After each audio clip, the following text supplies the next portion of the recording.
Greetings everyone and welcome to NoBS Baking. You got JP here, and today I want to talk a little bit about strange information you can come across when searching things to do with baking online. Now there is good information out there, and there is stuff that gets you scratching your head, opposite of what you expect, or even sneaky little things designed to circumvent the truth and often reality. So without further ado, let's get into it. Now, before we even begin, I want to make this crystal clear. I'm not trying to discredit any information that I may show in this video. The objective here is to point out that when you're online, it's like the Wild West. Conflicting information is everywhere, and to make it more confusing, spin is added in places that can get people second guessing, making things confusing instead of easier and more understandable. Now, it's always been my objective to cut through the noise and call things as I see them. So with that in mind, let's start. Can we stop telling people to let their dough double? Now, you folks have always heard me say double in size is a good working guideline. Well, I found this lady that seems to disagree. She starts by showing an example of an over-fermented dough, and I believe her. It's over the top of the bowl, probably triple or maybe even quadruple in size. So one could expect that. When you pull it from the side of the bowl, you'll notice that it starts to deflate. Well, 4 times the size, weaker and full of gas. Okay, I gotcha. What else should I look for? I notice is the volume. We're going to do the jiggle test. It's too much of a loose jiggle. Okay, now I get it. The loose jiggle versus the not loose jiggle. Yeah, I see. This one looks quite low in the bowl, so this is not ideal yet, huh? Okay, now I see what the ideal volume increase should look like. This is all becoming a bit more clear, but how can I be sure? Domed. When you shake the bowl, it's going to have a nice jiggle. Okay, so the message seems to be we need to ensure a nice jiggle and that it pulls away from the bowl cleanly. Well, here's my take. Now, the old jiggle test is very ambiguous and really does not give you any substantial indicator as to optimum. Now, interestingly, if you actually look at the underfermented and the ideal, you can see that basically it's double in size. Regardless of what the point was in this video, I want to be clear. But determining ideal fermentation in the home kitchen is always not about folks trying to demonstrate the ambiguous optimum. It's about working within an acceptable range, ballpark, if you will, and double in size is that ballpark.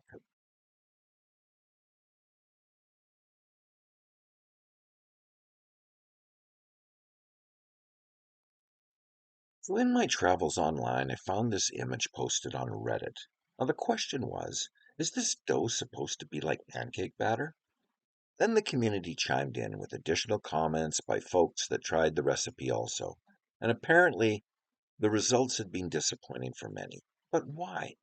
This is a recipe posted right on an ingredient package. It should be solid, right? Well, this is what happens when you don't look at the recipe in advance. Many people bake blindly, disappointed with the final product and the time and ingredients that they've invested. Why? Because they never understood the formula from the beginning. Now, I was suspect of this recipe from the get-go, so I went and looked it up by name on the company's website. And I will say that I found it here, and it looks much more home baker friendly. If you're a full-on cups and spoons baker, you may not even look at the gram weights. That means you're completely at the mercy of your measuring cups and how you use them.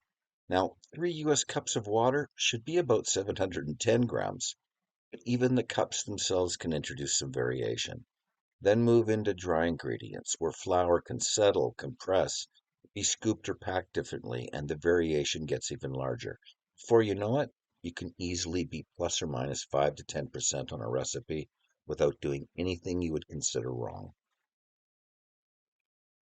So, in summary, stuff happens. This recipe may very well work. 100% hydration certainly isn't unheard of. But why subject to yourself to disappointment when all you want to do is make a simple loaf of bread? Now, you're going to come across issues like this all the time. They're everywhere, and most of you already know that. So, as you heard me say many times, take a few minutes before you start. Look at the recipe, understand what you're working with, and have some idea of what you should expect before you start mixing the ingredients together. And if you want easier way to do it, then get bricks. If it catches even a few questionable recipes before they end up in the mixing bowl, it can pay for itself in saved ingredients, wasted time, and frustration. And at the very least, don't bake a recipe blindly just because someone published it. Few minutes spent understanding it beforehand can save you a whole lot of disappointment afterwards. I don't want to beat this topic to death, but because I've covered it off in many of my videos, but we're talking weird things to watch out for and understand, so let's look at flour for a minute. Now, many times, especially new bakers may go to their grocers or simply look in their pantry and grab whatever flour they find. Either it's due to price or convenience. Now, the challenge is not that all flour is not the same.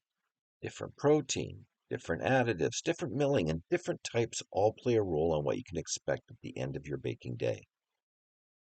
Different flour can have subtle changes or significant differences depending on many different factors like protein content. Protein can range significantly, but even flours, which I show here, can demonstrate high protein, not good gluten-forming protein. Now, this is especially noted in some of the ancient wheat varieties. Many flour bags do not actually tell you what the protein content of their flour is. They make you work for it. So this is how you do it. This process is very straightforward. All you need to do is find the serving size in grams, find the protein content in grams. And it's protein in grams times 100 divided by the serving size. This is the protein content to your flour. Done. Now, when you look at white flour label, you're likely to see one of these. Now, I'll assume most of you understand the difference, but I wanted to add one little caveat. Most white flour, whether bleached or unbleached, the vitamins and minerals have basically been stripped. The manufacturer has the option of adding them back in or not. So in the event that you're thinking that unbleached wheat flour that does not say enriched or fortified is higher in nutrition just because it's unbleached, is not necessarily the case. This is often left off the list for market positioning or target market demand. It's basically a marketing thing. The last little note I want to make here is that many folks never really look at what's in the flour too much, although times are changing. Now here's a list of commonly noted additives that may or may not be in your brand of flour. Some may not even be allowed in your country. Now the reality is that many of these little additives are designed to make things easier for the baker. Healthier? Probably not. But if you want stronger, more pliable doughs with big volume that have better eating quality for longer and maybe even give you a few extra mold-free days, then that's why you see it on your store shelf. Folks like it, they use it, and they buy it for predictability and dependability. The reality is the market is changing.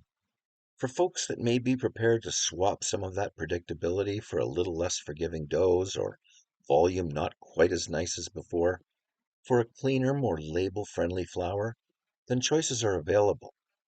The industry is watchful of consumer trends, so shaping the bread flours to meet the consumer demand is where the power resides with the people. The food marketing has become incredibly good at highlighting things that sound healthier, cleaner, or somehow better, even when they claim very little relevance to the product itself. Gluten-free baking powder, cholesterol-free vegetable oil, fat-free honey, vegan parchment paper, and apparently you can now even buy organic sea salt. Now, technically, some of these statements may be perfectly true. That doesn't necessarily make them meaningful. A label can draw your attention to what a product doesn't contain while telling you very little about what actually matters. And that's particularly important when we start talking about substitutions. natural, organic, keto, vegan, gluten-free, or no sugar added, doesn't tell us whether an ingredient will perform the same way as the ingredient we're replacing. So, read the ingredient list, and most importantly, understand what the ingredient's supposed to do in your formula. Because in baking, ingredient doesn't care what the marketing department wrote on the package. Okay, guys, that's another wrap for a quick little video here at NoBS Baking. If you have any ideas on anything that you'd like to see, please send it along. Drop it in the comments. Love to hear from you. Until next time.